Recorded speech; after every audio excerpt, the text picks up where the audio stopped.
ICC champions trophy ফিরছে ৮ বছর পর। আয়োজক Pakistan cricket board PCB ২০২৫ champions trophy নিয়ে প্রস্তুতি শুরু করেছে। ৮ দলের এই টুর্নামেন্টের গ্রুপ সূচি ও ভেন্যু ঠিকঠাক করে একটি খসড়ার প্রস্তাব তৈরি করেছে পিসিবি। প্রস্তাবিত খসড়ায় ভারত ও পাকিস্তানের সঙ্গে একটি গ্রুপে রাখা হয়েছে বাংলাদেশকে। এরই মধ্যে প্রস্তাবিত সূচি আইসিসির কাছে পাঠিয়েছে পিসিবি। পাকিস্তান চায় ১৯ ফেব্রুয়ারি থেকে ৯ মার্চের মধ্যে টুর্নামেন্ট আয়োজন করতে। টি-20 বিশ্বকাপের ফাইনালের সময় বারবাডোজে গিয়েছিলেন পিসিবি চেয়ারম্যান মহসিন নাকভি। সেখানে আইসিসির কাছে চ্যাম্পিয়ন্স ট্রফির সূচি জমা দেন।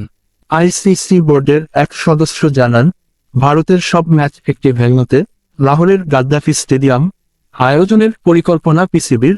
পিসিবি চ্যাম্পিয়ন্স ট্রফির ১৫ ম্যাচের খসড়ার সূচি জমা দিয়েছে।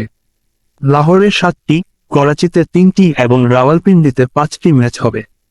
উদ্বোধনী ম্যাচও একটি সেমিফাইনাল হবে করাচিতে, অন্য সেমিফাইনাল রাওয়ালপিন্ডিতে। আর ভারতের সব ম্যাচসহ ফাইনাল হবে লাহোরে।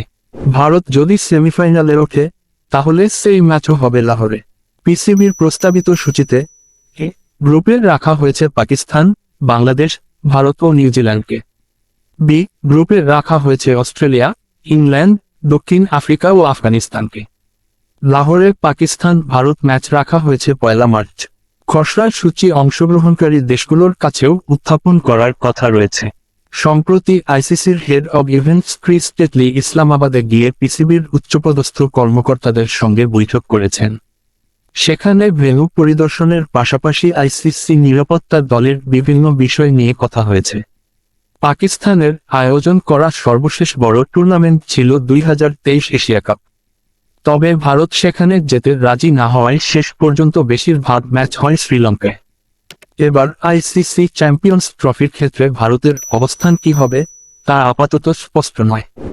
ভারতীয় ক্রিকেট বোর্ড বিসিসিআই সব সময়ই বলে আসছে, সরকারের অনুমতি ছাড়া তারা কোনো নিশ্চয়তা দিতে পারবে না। আইসিসি বোর্ডের সদস্য পিটিআইকে বলেন, সব বোর্ড প্রধান ও অংশগ্রহণকারী টুর্নামেন্ট আয়োজনের সহযোগিতার নিশ্চয়তা দিয়েছে, শুধু বিসিসিআই বলেছে তারা সরকারের সঙ্গে কথা বলে আইসিসিকে জানাবে। পিসিবির খসড়া অনুসারে ৯ মার্চ লাহোরের গাদ্দাফি স্টেডিয়ামে হবে ফাইনাল। ১০ মার্চ রিজার্ভ ডে হিসেবে বরাদ্দ থাকবে। ২০১৭ সালের সর্বশেষ চ্যাম্পিয়ন্স ট্রফিতে ফাইনালে ভারতকে হারিয়ে ট্রফি জিতেছিল পাকিস্তান।